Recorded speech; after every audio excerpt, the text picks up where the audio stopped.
So the last sample problem that we did, sample problem 10.6, I kind of called those simple bonding because we had things that had either 2, 3, or 4 electron groups. As we move into sample problem 10.7, we're going to have ones that have 5 or 6 electron groups. So I'm already kind of giving you a heads up with this, that these are going to be ones that expand their octets, and they're going to be moving into that trigonal bipyramidal and that octahedral in terms of their electron group arrangements. So let's go ahead and do these. So SbF5, again, looking up where Sb is on the periodic table, antimony here is below nitrogen. So that's something that comes in with 5 electrons. So we've got 5 electrons, and then 5 times 7 is going to be 35 electrons that come in with our 5 fluorines. So that gives us 40 electrons total. Sb, and if I space these fluorines around, okay, 10 electrons that I'm going to subtract gives me 30 to put back on here, and I know again each one of these fluorines wants 6 electrons as 3 lone pairs, so that's going to take up the remainder of these.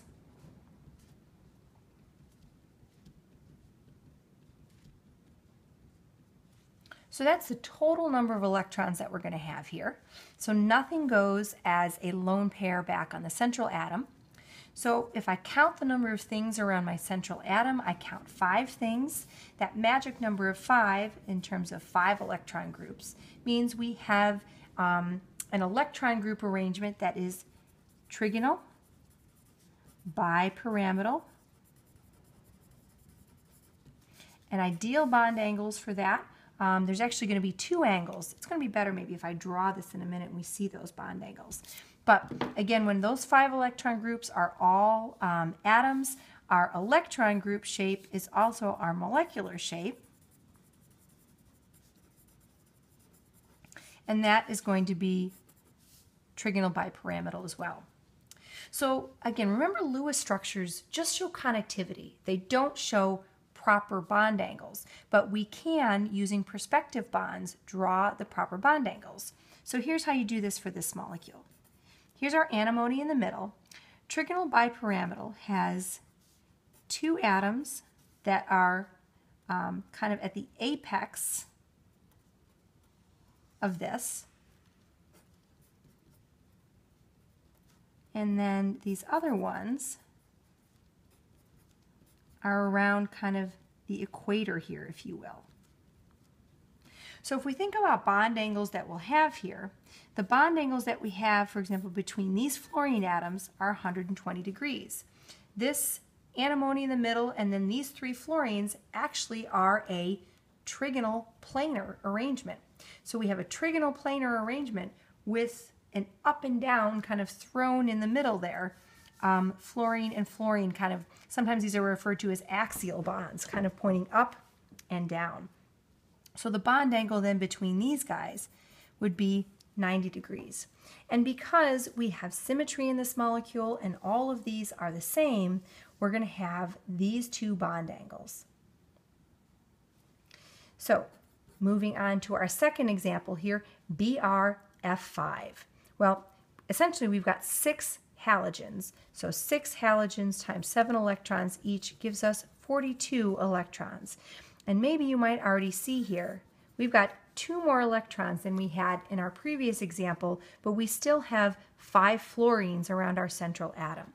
So we're going to have bromine here bonding to, or not bonded to 5 fluorine atoms. Each of those fluorines is going to have its 3 lone pairs of electrons to give it a complete octet.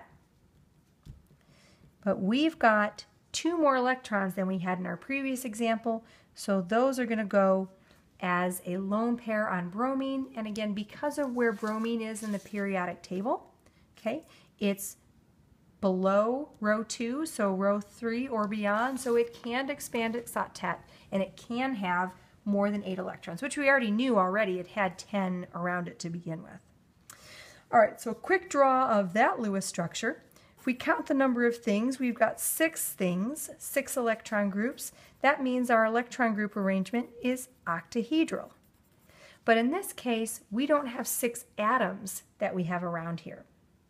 So when you have one of those replaced by a lone pair, you have a structure that's called square pyramidal. And this will probably make more sense if we actually were to draw this structure and think about where things are positioned. So when you draw an octahedron, we're going to have our bromine in our center, and then we have 2 axial positions. And rather than having a trigonal planar arrangement like we did in our previous example here, what we're going to have is a square planar. So we've got to get 4 things around here. So we're going to have our 4 fluorines kind of around here. These bond angles now being 90 degrees because we've got 4 of them spaced around. So we've got essentially a square rather than a triangle here. And these bond angles are still 90 degrees as well. So 1 more fluorine to put in there. And let me put in all my lone pairs on my fluorines here.